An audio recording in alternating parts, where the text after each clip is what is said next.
Hello friends, എല്ലാവർക്കും നമസ്കാരം. SP ഫോട്ടക്കിൻ്റെ പുതിയൊരു വീഡിയോയിലോട്ട്. ഇന്നത്തെ വീഡിയോയിൽ നമ്മൾ എന്താ പറയാൻ പോകുന്നതെന്ന് വെച്ചാൽ ഇന്നത്തെ മത്സരമാണ് നമ്മുടെ Mumbai Indians versus Kolkata night Riders തമ്മിലുള്ള മത്സരത്തിൻ്റെ പ്രിവ്യൂസും പ്രഡിക്ഷൻസുമാണ്. അതുകൂടാതെ നിങ്ങൾക്കൊരു ടീം ക്രിയേറ്റ് ചെയ്യാനായിട്ടുള്ള ഒരുപാട് ടിപ്സും കാര്യങ്ങളും നമ്മൾ ഈ ഒരു വീഡിയോയിൽ മുഴുവനായിട്ട് തന്നെ പറഞ്ഞു തരുന്നുണ്ട്. സോ ഈ ഒരു വീഡിയോ നിങ്ങൾക്ക് യൂസ്ഫുൾ ആവുന്നുള്ള കാര്യത്തിൽ 100% ഷുവറാണ്. സോ വീഡിയോയിലോട്ട് കിടക്കുന്നതിന് മുന്നേ ഇതുവരെ നമ്മുടെ ടെലിഗ്രാം ഗ്രൂപ്പിലോട്ട് നിങ്ങൾ കയറി ജോയിൻ ചെയ്തില്ലെങ്കിൽ തീർച്ചയായിട്ടും കയറി ജോയിൻ ചെയ്യാൻ ശ്രമിക്കുക. നമ്മുടെ ടെലിഗ്രാം ഗ്രൂപ്പിൻ്റെ ലിങ്കും കാര്യങ്ങളൊക്കെ നമ്മുടെ ഡിസ്ക്രിപ്ഷൻ ബോക്സിൽ കൊടുത്തിട്ടുണ്ട്. ബാക്ക് ടു പ്രിവ്യൂലോട്ട് വരാം. മാച്ച് നമ്പർ 12 ആണ്. അതുപോലെ തന്നെ മത്സരം നടക്കുന്നത് 31-ാം തീയതി കൃത്യം 7:30 നമ്മുടെ വാങ്കഡെ സ്റ്റേഡിയത്തിലാണ്. മുംബൈ ഇന്ത്യൻസിൻ്റെ ഹോം ഗ്രൗണ്ടിലാണ് ഈ ഒരു മത്സരം നടക്കുന്നത്.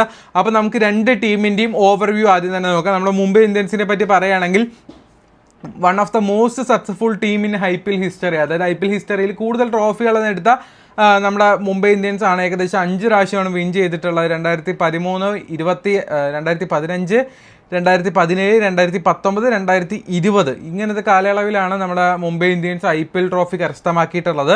അതുപോലെ തന്നെ കൊൽക്കത്ത നൈറ്റ് റൈഡേഴ്സിനാണെങ്കിലും ചാമ്പ്യൻസ് തന്നെയാണ് 3 പ്രാവശ്യം, 2012, 2014, കഴിഞ്ഞ വർഷം 2024.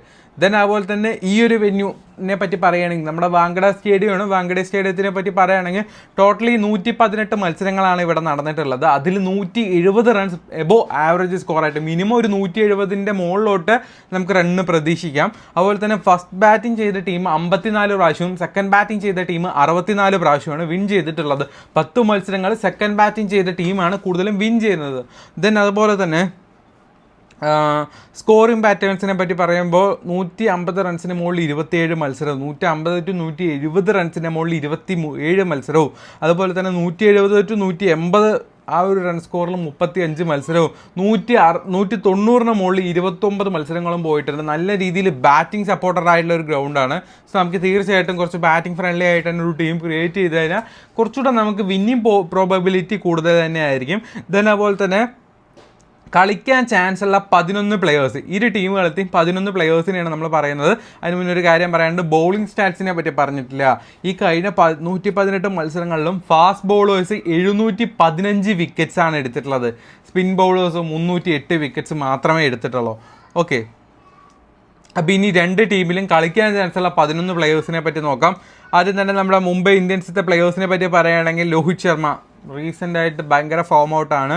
റിയാൻ റിക്സൺ ആണെങ്കിലും കഴിഞ്ഞ മത്സരം കളിക്കാനായിട്ട് ശ്രമിച്ചു, ബട്ട് പറ്റിയില്ല. വിൽ ജാക്സ് ആണെങ്കിലും കഴിഞ്ഞ മത്സരം ഇറങ്ങിയിട്ടില്ല. അപ്പോൾ അതുപോലെ തന്നെ സൂര്യകുമാർ യാദവ് റീസെൻ്റായിട്ട് അത്യാവശ്യം കുഴപ്പമില്ലാതെ 48 റൺസ് സംതിങ് എന്താ എടുത്തായിരുന്നു, 28 ബോൾ എന്തായിരുന്നു.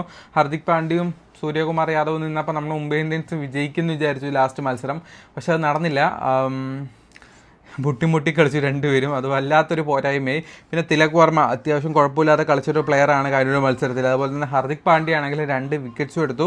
അദ്ദേഹം ബാറ്റ് ചെയ്യാൻ ശ്രമിച്ചു, പക്ഷെ ഒന്നും പോയില്ല, ബാറ്റിലൊന്നും കൊണ്ടില്ല. നമാൻതീർ അദ്ദേഹം ഒരു നല്ലൊരു പ്ലെയറാണ്, കഴിഞ്ഞ മത്സരം ഔട്ടാവാതെ പിടിച്ചു നിന്നു. അതുപോലെ തന്നെ റോബിൻ മിൻസ് ചുമ്മാ ഒരു ഇമ്പാക്ട് പ്ലെയറിനെ കയറ്റിവിട്ടത് പോലെയായി ലാസ്റ്റ് മത്സരം. അതുപോലെ തന്നെ മിച്ചൽ സാന്തർ കഴിഞ്ഞ മത്സരം നല്ല രീതിയിൽ പെർഫോം ചെയ്തു കേട്ടോ. അദ്ദേഹത്തിന് ബാറ്റിംഗ് കിട്ടിയപ്പോൾ കുഴപ്പമില്ലാത്ത രീതിക്ക് റൺസ് എടുത്തു. ഹാർദിക് പാണ്ഡ്യയൊക്കെ മാറ്റി പുള്ളി ഇറക്കിയാണെങ്കിൽ കുറച്ചിങ്ങനെ റൺസ് വന്നിട്ടുണ്ടാവും.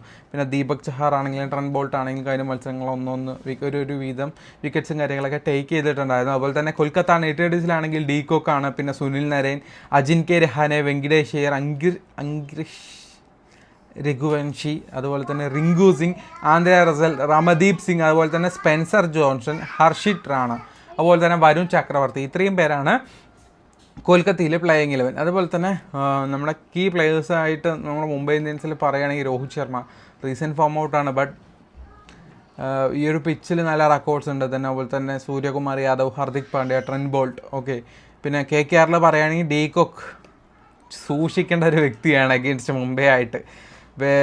വെങ്കിടേഷ് അയ്യർ, ആൻഡ്രെ റസൽ, വരുൺ ചക്രവർത്തി, ഇവരെയൊക്കെ നമുക്ക് സൂക്ഷിക്കണം. രണ്ട് ടീമും ഭയങ്കര സ്ട്രോങ് ആണ്. അതുപോലെ തന്നെ ഈ ഒരു പിച്ചിലും അത്യാവശ്യം നല്ല റെക്കോർഡ്സുള്ള പ്ലെയേഴ്സ് ഉണ്ട് ഇരു ടീമുകളിലും. എസ്പെഷ്യലി മുംബൈ കുറച്ചുകൂടെ സ്ട്രോങ് ആണ് ഈ ഒരു പിച്ച് വെച്ച് നോക്കുന്ന സമയത്ത്. ഇനി 12 പ്ലെയേഴ്സിൻ്റെ, അതായത് 11 പ്ലെയേഴ്സുള്ള ഒരു പ്ലെയർ ഇമ്പാക്റ്റ് ആണ്. ഈ 12 പ്ലെയേഴ്സിൻ്റെ സ്റ്റാറ്റ്സ്, H2 സ്റ്റാറ്റ്സും വെന്യൂ സ്റ്റാറ്റ്സൊക്കെ പറയാൻ പോകുന്നത്. It's a most important parts of the video, so must we watch അതിന് മുന്നേ കുറച്ച് കാര്യങ്ങൾ പറയാനുണ്ട്. നല്ല രീതിയിൽ നിങ്ങൾക്ക് ക്യാഷ് ഏൺ ചെയ്യാൻ പറ്റുന്ന ഒരു കിടിലൻ ആപ്ലിക്കേഷനാണ് ഈ കുബേര എന്നുള്ളത്. സോ നിങ്ങൾ ഇതുവരെ ട്രൈ ചെയ്യാനായിട്ട് തുടങ്ങിയില്ലെങ്കിൽ ഇതിപ്പോൾ തന്നെ ട്രൈ ചെയ്ത് നോക്കുക. കാരണം നല്ല രീതിയിൽ പ്രോഫിറ്റ് ഏൺ ചെയ്യാൻ പറ്റുന്ന കാര്യത്തിൽ ഷുവർ തന്നെയായിരുന്നു സംഭവം. ഞാൻ ഇന്നലെ ഒരു നമ്മൾ ഡ്യൂവും കാര്യങ്ങളൊക്കെ ഞാൻ കളിച്ചിട്ടുണ്ടായിരുന്നു. ഞാൻ ഇപ്പോൾ അതിന് മുന്നേ ഞാൻ പറഞ്ഞുതരാം ഇതെന്താ സംഭവമെന്ന്. ഇപ്പോൾ നമ്മളൊരു മത്സരം എടുത്തു കഴിഞ്ഞാൽ ഇപ്പം ഞാൻ കാണിച്ചുതരാം. ഇവിടെ ഡൽഹി ഹൈദരാബാദ് മാച്ച് ഉണ്ട്. ഇവിടെ നമുക്ക് ഒരേ ഒരു പ്ലെയറിനെ പിക്ക് ചെയ്തിട്ട് ഈസി ആയിട്ട് വിൻ ചെയ്യാൻ പറ്റും. ഇപ്പോൾ 5 പ്ലെയേഴ്സ് ഉണ്ടാവും. ഏറ്റവും കൂടുതൽ പോയിന്റ് എടുക്കാൻ ചാൻസ് ആരാണ് നിങ്ങളുടെ ഓപ്ഷനിൽ ആരാണ് അവർ പിക്ക് ചെയ്തിട്ട് നിങ്ങൾക്ക് മുന്നോട്ട് പോയിക്കാൻ നിങ്ങൾ പിക്ക് ചെയ്താലുള്ള നല്ല പോയിന്റ് എടുത്ത് വെച്ചാൽ നിങ്ങൾ പിന്നെ ഇത്രയേ ഉള്ളൂ. സിമ്പിളായിട്ട് നല്ല രീതിയിൽ ക്യാഷ് ഏൺ ചെയ്യാൻ പറ്റുന്ന ഒരു കിടിലൻ ഫീച്ചറാണ്. അപ്പോൾ നമുക്ക് ഡ്യൂപ്ലിക്കേറ്റ് നന്നായി കളിക്കാമെന്ന് വെച്ച് കഴിഞ്ഞാൽ നമ്മുടെ ഓപ്പോസിറ്റ് ട്രാവിസ് എടുത്തിട്ടുണ്ട്, നമ്മൾ ഡ്യൂപ്ലിസി എടുത്തിട്ടുണ്ട്. നമ്മൾ ചൂസ് ചെയ്ത് ഡ്യൂപ്ലിസി ചെയ്യാൻ ഇവിടെ കൂടുതൽ പോയിന്റ് എടുത്ത് വെച്ചാൽ നമ്മൾ വിന്നായി. ഇത്രയേ ഉള്ളൂ. അങ്ങനെ സിമ്പിളായിട്ട് നല്ല രീതിയിൽ ക്യാഷ് ഏൺ ചെയ്യാൻ പറ്റുന്ന ഒരു കിടിലൻ ഫീച്ചറാണ് നമ്മുടെ ഡ്യൂ എന്നുള്ളത്. ഇതിനേപോലെ തന്നെ ക്ലാസിക് എന്ന് പറഞ്ഞു കഴിഞ്ഞാൽ നോർമൽ നമ്മൾ ഡ്രീമിലൊക്കെ ഉള്ള പോലെ തന്നെ ഒരുപാട് കോൺടെസ്റ്റുകൾ നമ്മുടെ ഡ്രീമിലും വെച്ച് കമ്പയർ ചെയ്യുമ്പോൾ നല്ല രീതിയിൽ എൻട്രി ഫീസ് കുറവ് തന്നെയാണ്. സോ ഇതൊന്ന് ട്രൈ ചെയ്ത് നോക്കുക. നല്ല രീതിയിൽ പ്രോഫിറ്റ് ഏൺ ചെയ്യാൻ പറ്റും. പിന്നെ ഫ്രീ ആയിട്ട് ഗീവ് കാര്യങ്ങളൊക്കെ കൊടുക്കുന്നുണ്ട്. ഐ തിങ്ക് ഗീവ് തീർന്നെന്നാണ് വിചാരിക്കുന്നത്. ഇതാണല്ലോ ഞാൻ ജോയിൻ ചെയ്തിട്ടുണ്ടായിരുന്നു. 0 rupees ജോയിൻ ചെയ്തു കഴിഞ്ഞാൽ നമുക്ക് അത്യാവശ്യം കുഴപ്പമില്ലാതെ 5000 രൂപയുടെ ഗീവ് വേണം. എന്തായാലും ഒന്ന് പാർട്ടിസിപ്പേറ്റ് ചെയ്യാൻ നോക്കുക. കാരണം നല്ല രീതിയിൽ പ്രോഫിറ്റ് ചെയ്യാൻ പറ്റുന്നുള്ള കാര്യത്തിൽ ഷുവർ തന്നെയാണ്. അതുപോലെ തന്നെ നമ്മളെ ക്യാഷ് ബോണസ് നമ്മളെ ലിങ്ക് വഴി കയറുകയാണെങ്കിൽ നിങ്ങൾക്ക് ക്യാഷ് ബോണസ് കിട്ടും. അതുപോലെ തന്നെ നമ്മൾ ഈ പ്രൊമോട്ട് ചെയ്യുന്ന എല്ലാ ആപ്ലിക്കേഷനിലും ഞങ്ങളുടെ ലിങ്ക് വഴി കയറുകയാണെങ്കിൽ നിങ്ങൾക്ക് ക്യാഷ് ബോണസ് കിട്ടുന്നതായിരിക്കും. അത് നിങ്ങൾക്ക് യൂസ് ചെയ്യാനും പറ്റും കേട്ടോ. മൈ മാസ്റ്റർ ഇല്ല എന്ന് പറഞ്ഞ ആപ്ലിക്കേഷൻ ഉണ്ട്. ഇവിടെ 47 രൂപ ഇവിടെ എൻട്രി ഫീസ് ആണ്. പക്ഷേ നിങ്ങൾക്ക് 1 രൂപ ഉണ്ടാവുള്ളൂ. നിങ്ങൾ 1 രൂപയ്ക്ക് ജോയിൻ ചെയ്ത് കഴിഞ്ഞാൽ നിങ്ങൾക്ക് നല്ല രീതിയിൽ പ്രോഫിറ്റ് ഏൺ ചെയ്യാൻ പറ്റും. കാരണം എന്താണെന്ന് വെച്ചാൽ 1 രൂപയ്ക്ക് ജോയിൻ ചെയ്ത് കഴിഞ്ഞാൽ മിനിമം 40 രൂപയെങ്കിലും നിങ്ങൾക്ക് റിട്ടേൺ കിട്ടും. ഒരു അത്യാവശ്യം കുഴപ്പമില്ലാത്ത ടീമാണെങ്കിൽ കൂടെ കിട്ടാൻ 1 രൂപയുടെ കോൺടാസ്റ്റുകൾ 16 രൂപ, ഏറ്റവും 5 രൂപ, അങ്ങനെ എൻട്രി ഫീസ് കാര്യങ്ങൾ വളരെ കുറവായിട്ടുള്ള ഒരു ആപ്ലിക്കേഷനാണ് നമ്മുടെ ഈ ഒരു മൈ മാസ്റ്ററിൽ. അതുപോലെ തന്നെ ഫ്രീ ഗീവ് ഉണ്ട്. ഐ തിങ്ക് ഗീവ് കോൺടാസ്റ്റ് തീർന്നിരിക്കുന്നതെന്നാണ് എൻ്റെ ഒരു ഡൗട്ട്. അതുപോലെ തന്നെ ഇപ്പോൾ CSK മാച്ചിൽ ഗീവ് തീർന്നോ? ഗീവ് ഇതിൽ തീർന്നിട്ടില്ല. ഇതിൽ ഗീവ് ഉണ്ട്. ഫ്രീ ആയിട്ട് 1 lakhന് ഗീവ് വേണം. ഫസ്റ്റ് ഒന്ന് 20,000, സെക്കൻഡ് ഒന്ന് 10,000, പിന്നെ തേർഡ് ഒന്ന് 5,000. അങ്ങനെ ഫ്രീ ആയിട്ട് കൊടുക്കുകയാണ്. എന്തായാലും ട്രൈ ചെയ്യില്ലെങ്കിൽ ഇപ്പം തന്നെ ആപ്പ് ഡൗൺലോഡ് ചെയ്തോ, സ്പോട്ടിൽ ക്യാഷ് ബോണസ് കിട്ടും നിങ്ങൾക്ക്. അതുപോലെ തന്നെ അത് വെച്ച് കളിക്കാനും പറ്റും. നമ്മുടെ ചോയ്സിലോ എന്ന് പറഞ്ഞൊരു ആപ്ലിക്കേഷൻ ഉണ്ട്. ഇത് നിങ്ങൾ ഡൗൺലോഡ് ചെയ്തിട്ടില്ലെങ്കിൽ ഇപ്പം തന്നെ ഡൗൺലോഡ് ചെയ്തോ. ഫ്രീ ആയിട്ട് ഗീവേഴ്സും കാര്യങ്ങളൊക്കെ കൊടുക്കുന്ന വേറൊരു ആപ്ലിക്കേഷനാണ്. നമുക്ക് ഇതാണ്ടില്ലേ, ഫ്രീ ആണ്. ജോയിൻ ചെയ്ത് കഴിഞ്ഞാൽ നിങ്ങൾക്ക് തീർച്ചയായിട്ടും പൈസ കിട്ടും. അതുപോലെ തന്നെ എൻട്രി ഫീസ് വളരെയധികം കുറവാണ് നമ്മുടെ ചോയ്സ് 11-ൽ. ദെൻ അത് കൂടാതെ കുറച്ച് ഫീച്ചേഴ്സും കാര്യങ്ങളൊക്കെ ഉണ്ട്. ഇവിടെ കോപ്പ് എന്ന് പറഞ്ഞ വിൻഡോ ഉണ്ട്. ഈ കോപ്പ് എന്തിനാണെന്ന് വെച്ച് കഴിഞ്ഞാൽ 5 പ്ലേയേഴ്സ് ഉണ്ട്. ഏറ്റവും കൂടുതൽ പോയിന്റ് എടുക്കാൻ ചാൻസ് ആരാണോ അവർ പിക്ക് ചെയ്തുകൊണ്ട് നമുക്ക് ഈസി ആയിട്ട് വിൻ ചെയ്യാൻ പറ്റുന്ന ഒരു ഓപ്ഷനാണ് ഈ കോപ്പ് എന്ന് പറഞ്ഞാൽ. നമ്മുടെ കുബേര 2 കണ്ടില്ല, ആ സെയിം സംഭവമാണ്. പിന്നെ ഫോക്കസ് 11 തീർച്ചയായിട്ടും ട്രൈ ചെയ്ത് നോക്കണം. മറ്റൊരു ആപ്ലിക്കേഷനാണ്. കൂടുതലായിട്ട് പ്രോഫിറ്റ് ഏൺ ചെയ്യണമെന്നുണ്ടെങ്കിൽ ഇത് യൂസ് ചെയ്തു. കാരണം എന്താണെന്ന് വെച്ചാൽ ഭയങ്കര കോമ്പറ്റീഷൻ ഭയങ്കരമായിട്ട് കുറവാണ്. അതുപോലെ തന്നെ എക്സലിന് നിങ്ങൾ ഇതുവരെ ഡ്രീം ലെവലിൽ പോലും കാണാത്ത വെറൈറ്റി കോൺടെസ്റ്റുകൾ, അത് നല്ല രീതിക്ക് പ്രോഫിറ്റ് ഏൺ ചെയ്യാൻ പറ്റുന്ന കോൺടെസ്റ്റുകൾ നമ്മുടെ ഇവിടെ ഉണ്ടാവും. സോ ഇതൊന്ന് ട്രൈ ചെയ്ത് നോക്കുക. കാരണം വളരെ ചെറിയ എൻട്രി ഫീസിൽ നല്ല പ്രോഫിറ്റ്, അതാണ് നിങ്ങൾ നോക്കുന്നതെന്ന് വെച്ച് കഴിഞ്ഞാൽ നമ്മുടെ എക്സലിന് തീർച്ചയായിട്ടും നിങ്ങൾക്ക് പറ്റുന്നൊരു ആപ്ലിക്കേഷനാണ്. അതുപോലെ തന്നെ ഫ്രീ ആയിട്ട് ഇവരും ഡെയിലി ഗീവേഴ്സ് കൊടുക്കുന്നുണ്ട്. അപ്പോൾ ഈ ആപ്ലിക്കേഷനിലൊന്നും GST TDS കാര്യങ്ങളോ ഒന്നുമില്ല. അതുപോലെ തന്നെ 100% പ്രോഫിറ്റ് ഏൺ ചെയ്യാൻ പറ്റുന്ന കാര്യത്തിൽ ഷുവർ തന്നെയാണ്. എന്തായാലും ഡ്രീമിനോയെക്കാട്ടിലും മികച്ച ആപ്ലിക്കേഷൻ തന്നെയാണ്. നമുക്ക് എന്താ വേണ്ടത്? ക്യാഷ് കിട്ടാൻ എന്ത് ചെയ്യണം? കോമ്പറ്റീഷൻ കുറവുള്ള ആപ്പ് വേണം. TDS ഇല്ലാത്തത്, GST ഇല്ലാത്തത്. മാച്ച് നമുക്ക് കിട്ടുന്ന പ്രോഫിറ്റ് അവന്മാർ GSTയും TDSും ഒക്കെ കൊണ്ടുപോയി കഴിഞ്ഞാൽ ഞാൻ ജസ്റ്റ് സിമ്പിളായിട്ടൊരു കാര്യം പറയട്ടെ. നിങ്ങളൊരു 1000 രൂപ വിൻ ചെയ്തു, അതിൽ 500 രൂപ പ്രോഫിറ്റാണ്. 500 രൂപയ്ക്ക് ഇവന്മാർ GST പിടിച്ചുകൊണ്ട് പോയാൽ നമുക്ക് നഷ്ടമല്ലേ അത്? 500 രൂപ GST എന്ന് പറയുമ്പോൾ 28% GST. 1000 രൂപയാണെങ്കിൽ 250 രൂപ പോവും. 250 രൂപയുടെ 140 രൂപ. 500 രൂപ കിട്ടിക്കഴിഞ്ഞാൽ 140 രൂപ പോവും. പിന്നെ ഇത് ITR ഫയൽ ചെയ്താൽ മാത്രമേ ഇത് റിട്ടേൺ കിട്ടത്തുള്ളൂ. ഇത് ITR ഫയൽ ചെയ്യാന്ന് പറഞ്ഞാൽ സിമ്പിൾ കാര്യമൊന്നുമില്ല. അപ്പോൾ അതാ പറഞ്ഞാൽ ഇതൊന്നും ഇല്ലാത്ത ആപ്ലിക്കേഷൻ മാക്സിമം യൂസ് ചെയ്യാൻ ശ്രമിക്കുക. കോമ്പറ്റീഷൻ കുറവുള്ള യൂസ് ചെയ്യാൻ ശ്രമിക്കുക. കൂടുതൽ വിന്നിങ് പ്രോഫിറ്റ് ഏൺ ചെയ്യാൻ പറ്റും.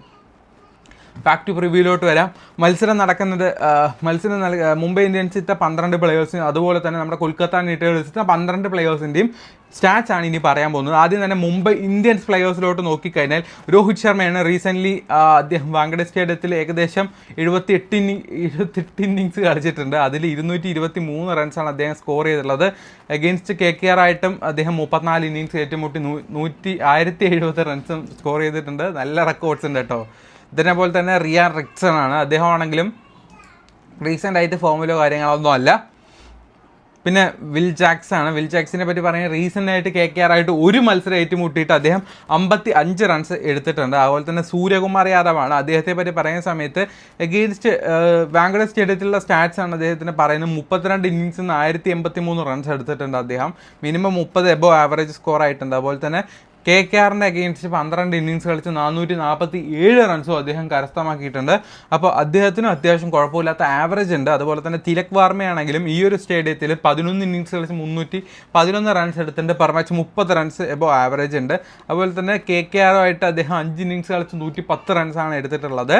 അതുപോലെ തന്നെ ഹാർദിക് പാണ്ഡ്യയാണെങ്കിലും വാങ്കഡയിൽ 38 ഇന്നിങ്സ് കളിച്ച 698 വിക്കറ്റും 98 റൺസും 31 വിക്കറ്റ്സുമാണ് അദ്ദേഹം എടുത്തിട്ടുള്ളത് കേട്ടോ ഈ ഒരു ഇതിൽ. അതുപോലെ തന്നെ നമാന്തീറിനെ പറ്റി പറയുകയാണെങ്കിൽ അദ്ദേഹത്തിന് വലിയ റെക്കോർഡ്സോ കാര്യങ്ങളൊന്നുമില്ല. അതുപോലെ തന്നെ റോബിൻ വിൻസിനും വലിയ റെക്കോർഡ്സ് ഒന്നുമില്ല. റീസെൻറ്റ് ഫോം അല്ല രണ്ട് പ്ലെയേഴ്സും. മിച്ചൽ സാന്തർ ആണെങ്കിലും അദ്ദേഹത്തിനും വലിയ ഫോമോ കാര്യങ്ങളൊന്നുമല്ല. ഇതിനതുപോലെ തന്നെ ദീപക് ചഹാർ ആണെങ്കിൽ ഈ ഒരു പിച്ചിൽ അദ്ദേഹം 10 ഇന്നിങ്സ് കളിച്ചിട്ടുണ്ട്, 11 വിക്കറ്റ്സും എടുത്തിട്ടുണ്ട് കേട്ടോ. അതുപോലെ തന്നെ കോർബിൻ ബോഷ് പുള്ളി ചിലപ്പോൾ കളിക്കാനുള്ള ചാൻസ് ഉണ്ട്. അത്യാവശ്യം നല്ലൊരു പ്ലെയർ തന്നെയാണ്.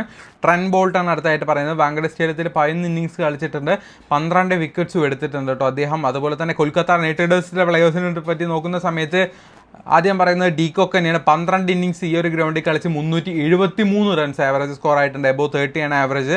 വാങ്കഡെ സ്റ്റേഡിയത്തിൽ സുനിൽ നരേന് 15 ഇന്നിങ്സ് കളിച്ച് 15 വിക്കറ്റ്സ് 38 റൺസ് മാത്രമേ എടുത്തിട്ടുള്ളൂ. അജിൻകെ രഹാനെ ആണെങ്കിലും 13 ഇന്നിങ്സ് കളിച്ച് 424 റൺസ് എബോ 30 റൺസ് ആവറേജ് ഉണ്ട്. വെങ്കിടേഷ് അയ്യറിനാണെങ്കിലും വാങ്കഡയിൽ 5 മത്സരം കളിച്ച് 199 റൺസ് ഉണ്ട്. അപ്പോൾ ആവറേജ് എങ്ങനെ പോയാലും ഒരു 40ന് മുകളിലോട്ട് വരും. അതുപോലെ തന്നെ റിങ്കു സിംഗ് ആണെങ്കിലും 5 മത്സരം കളിച്ച് വലിയ റെക്കോർഡ്സ് കാര്യങ്ങളൊന്നുമില്ല. ദെൻ ആന്ധ്രെ റസൽ 10 ഇന്നിങ്സ് കളിച്ച് 194 റൺസും അതുപോലെ തന്നെ 7 വിക്കറ്റുമാണ് ഈ ഒരു ഗ്രൗണ്ടിൽ അദ്ദേഹം എടുത്തിട്ടുള്ളത്. റമദീപ് സിംഗിനും വലിയ റെക്കോർഡ്സും കാര്യങ്ങളൊന്നുമില്ല. അതുപോലെ തന്നെ സ്പെൻസർ ജോൺസണും വലിയ റെക്കോർഡ്സ് ഇല്ല. വരുൺ ചക്രവർത്തി ആണെങ്കിലും റീസെൻ്റ് ആയിട്ട് നല്ലൊരു ഫോമിലാണ് അദ്ദേഹം. അതുപോലെ തന്നെ ഹർഷിത് റാണ റീസൺ കുഴപ്പമില്ലാത്ത ഒരു ഫോമിൽ തന്നെയാണ്. അതുപോലെ തന്നെ ഹെഡ് ടു ഹെഡ് സ്റ്റാറ്റ്സിനെ പറ്റി പറയുകയാണെങ്കിൽ നമ്മുടെ മുംബൈ ഇന്ത്യൻസും അതുപോലെ KKRും നമ്മൾ ഇതുവരെ 34 മത്സരങ്ങൾ ഏറ്റുമുട്ടിയിട്ടുണ്ട്.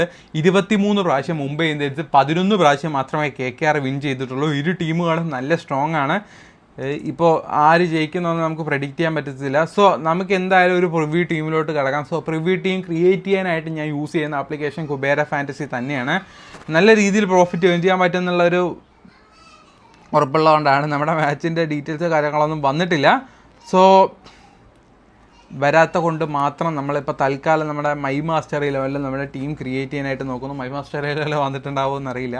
ഞാൻ കുറച്ച് നേരത്തെയാണ് വീഡിയോ എടുക്കുന്നത്. അപ്പോൾ അതുകൊണ്ടാണ് വന്നിട്ടുണ്ട്. Mumbai Indians versus Kolkata night Riders. So we will create your team. Then first of all നമ്മൾ ഡീകോക്കിനെ നമ്മൾ പിക്ക് ചെയ്തിട്ടുണ്ട്. ദെൻ ബാറ്റിങ്ങിൽ അത്യാവശ്യം റെക്കോർഡ്സ് ഉള്ള ഒരു പ്ലെയറാണ് രോഹിത് ശർമ്മ. ദെൻ സൂര്യകുമാർ യാദവ്, അജിൻകെ രഹാനെ, അതുപോലെ തന്നെ വെങ്കിടേഷ് അയ്യറിന് നല്ല റെക്കോർഡ്സ് ഉണ്ട്.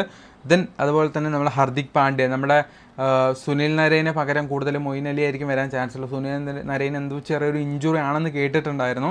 Then Andre Russell is a good option. പിന്നെ അതുപോലെ തന്നെ ബോളിങ്ങിലോട്ട് വന്നു കഴിഞ്ഞാൽ വരുൺ ചക്രവർത്തിനെ നമുക്ക് എടുക്കാം, കാരണം റീസെൻ്റ് നല്ല ഫോമിലാണ്. ട്രെൻ ബോൾട്ടിനെ എടുക്കാം. അതുപോലെ തന്നെ പിന്നെ ഒരു പ്ലെയർ ആരാന്ന് ചോദിച്ചാൽ നമ്മുടെ ചഹാർ നല്ലൊരു റെക്കോർഡ്സ് ഉള്ള ഒരു പ്ലെയർ കൂടിയാണ്. സോ അത്യാവശ്യം കുഴപ്പമില്ലാത്തൊരു ടീമായിട്ടുണ്ട്. ഇനിയിപ്പോൾ നിങ്ങൾക്ക് എന്തായാലും ഒരു ബാറ്റ്സ്മാൻ തീർച്ചയായിട്ടും വേണം. നമ്മുടെ കൊൽക്കത്തയിൽ അത്യാവശ്യം സ്ട്രോങ് കുറവായിട്ടുണ്ട്. അപ്പോൾ അതുകൊണ്ട് നമുക്ക് കൊൽക്കത്തയിൽ നിന്ന് ഒരു ബാറ്റ്സ്മാനെ നോക്കുകയാണെങ്കിൽ വെങ്കിടേഷ് അയ്യർ റീസെൻ്റ് ആയിട്ടല്ല, ഈ ഒരു പിച്ചിൽ അത്യാവശ്യം റെക്കോർഡ്സ് ഉള്ള ഒരു പ്ലെയറാണ് അദ്ദേഹം. അതുകൊണ്ടാണ് അദ്ദേഹത്തെ നമ്മൾ എടുത്തത്. ക്യാപ്റ്റൻസി ഒബിയസ്ലി ഞാൻ ഹാർദിക് പാണ്ഡ്യ തന്നെയാണ് കൊടുക്കുന്നത്. വൈസ് ക്യാപ്റ്റൻ നിങ്ങൾക്ക് ആരെ വേണമെങ്കിൽ കൊടുക്കാം, സൂര്യകുമാറോ അതല്ലെങ്കിൽ വേറെ ആരെ വേണമെങ്കിൽ കൊടുക്കാം. ഞാനിപ്പോൾ തൽക്കാലം നമ്മുടെ ഡീകോക്കിനെ കൊടുക്കുന്നു, കാരണം ഈ ഒരു പിച്ചിൽ നല്ല റെക്കോർഡ്സ് ഉണ്ട്. സോ നമ്മുടെ ടീം ജസ്റ്റ് നോക്കാം. ഡീകോക്ക്, അതുപോലെ തന്നെ വെങ്കിടേഷ് അയ്യർ, അജിൻകെ രഹാനെ, അതുപോലെ നമ്മുടെ രോഹിത് ശർമ്മ, ദെൻ സൂര്യകുമാർ യാദവ്, അതുപോലെ നമ്മുടെ റസൽ, അതുപോലെ മൊയിൻ അലി, ഹാർദിക് പാണ്ഡ്യ, ദെൻ വരുൺ ചക്രവർത്തി, ട്രെൻ ബോൾട്ട്, ദീപക് ചഹാർ, ഇത്രയും പേരാണ് നമ്മുടെ ടീമിൽ. ജസ്റ്റ് പ്രിവ്യൂ ടീമാണ്. ഫൈനൽ ടീംസും കാര്യങ്ങളൊക്കെ നമ്മൾ ടെലിഗ്രാം ഗ്രൂപ്പിലും ഇടാം. ടെലിഗ്രാം ഗ്രൂപ്പിലൂടെ നിങ്ങൾ കയറി ജോയിൻ ചെയ്യുക, അല്ലെങ്കിൽ തീർച്ചയായിട്ടും കയറി ജോയിൻ ചെയ്യാൻ ശ്രമിക്കുക. കാരണം ഇവിടെയാണ് ഫൈനൽ ടീംസും കാര്യങ്ങളൊക്കെ ഇടാം. എന്തെങ്കിലും ഡൗട്ട്സോ കാര്യങ്ങളെങ്കിൽ യൂട്യൂബിൽ കമൻ്റ് ആയിട്ട് രേഖപ്പെടുത്തി കഴിഞ്ഞാൽ തീർച്ചയായിട്ടും ഞാൻ റീപ്ലൈ തരുന്നതായിരിക്കും. അടുത്ത വീഡിയോയിൽ കാണുന്നവരെ എല്ലാവർക്കും ഗുഡ് ബൈ ഫ്രണ്ട്സ്.